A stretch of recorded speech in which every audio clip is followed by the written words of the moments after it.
Nabi Daniel adalah Nabi Bani Israel yang cukup dikenal di kekristenan atau umat Yahudi, tapi jarang diketahui kisahnya di kalangan umat Muslim.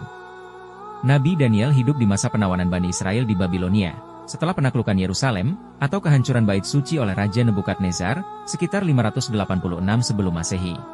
Lalu, apakah maksudnya kisah Nabi Daniel dan Umar bin Khattab, jika keduanya terpisah 1000 tahun lebih? Begini kisahnya, walau mungkin tak seperti bayangan Anda. Kisah ini terdapat di kitab Al-Bidayah wa Nihayah, karya Ibnu Katsir. Nabi Daniel lahir di Yerusalem pada abad ke-6 sebelum Masehi. Daniel berasal dari keluarga bangsawan Bani Israel. Ketika masih muda, ia ditawan oleh Raja Nebukadnezar dari Babilonia saat penaklukan Yerusalem, dan dibawa ke Babilonia. Daniel dikenal karena kecerdasannya dan kemampuannya menafsirkan mimpi. Hal itu membuatnya dipercaya sebagai penasihat penting bagi beberapa penguasa Babilonia. Salah satu peristiwa paling terkenal adalah saat ia menafsirkan mimpi Raja Nebukadnezar. Saat itu, Daniel meramalkan jatuh bangunnya berbagai kerajaan besar berdasarkan mimpi sang raja, dan tafsirnya benar-benar menjadi kenyataan.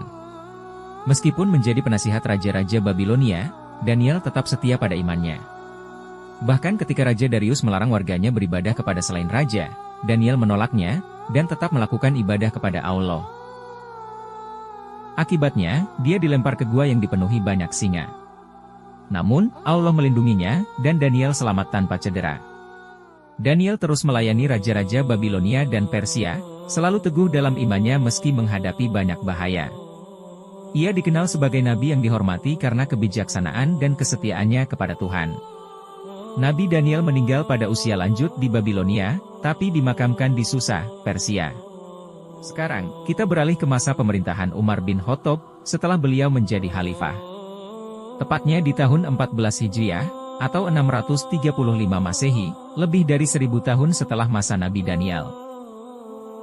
Saat itu, pasukan Muslim sedang berada di Tustar, Persia, berperang dengan pasukan Persia.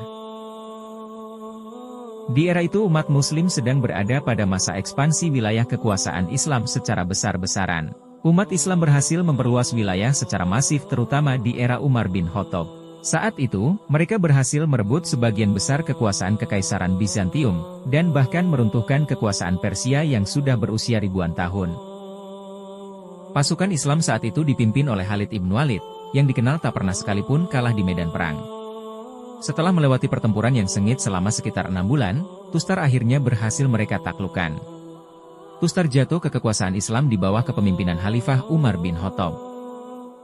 Kota Tustar atau Susa adalah kota penting di Persia kuno, atau wilayah Iran sekarang. Penaklukan kota ini membuka pintu bagi pasukan Muslim untuk penaklukan Persia secara keseluruhan. Di kota Susa, pasukan Muslim menemukan sebuah makam, yang sangat dihormati di Persia saat itu. Makam itu berada di dalam sebuah bangunan dengan bentuk segitiga yang aneh. Berada di dalam peti mati yang terbuat dari emas, pasukan Muslim menemukan jasad Nabi Daniel. Uniknya, jasad tersebut sama sekali tidak rusak, meski sang Nabi telah meninggal 1000-an tahun sebelumnya, Masya Allah. Bersama jasadnya, pasukan Muslim menemukan emas dan perak, sejumlah naskah kuno, serta sebuah cincin. Di cincin ini diukir gambar 2 ekor singa sedang menjilat seorang lelaki. Ini menggambarkan saat Nabi Daniel dibuang ke kandang singa oleh Raja Darius dulu. Tetapi, singa-singa tersebut tak berani mencelakainya. Bangsa Persia menjadikan jasad Nabi Daniel sebagai benda keramat atau jimat keberuntungan. Misalnya, jasad Nabi Daniel dianggap membawa keberkahan bagi seluruh negeri, terutama kota Tustar. Jasad Nabi Daniel juga biasa dilibatkan saat pemerintah membuat keputusan-keputusan penting, dengan harapan keputusan tersebut bisa mendapat keberkahan. Dan yang terakhir, saat musim kering yang panjang, jasad Nabi Daniel biasanya dikeluarkan ke muka umum dalam acara pemanggilan hujan.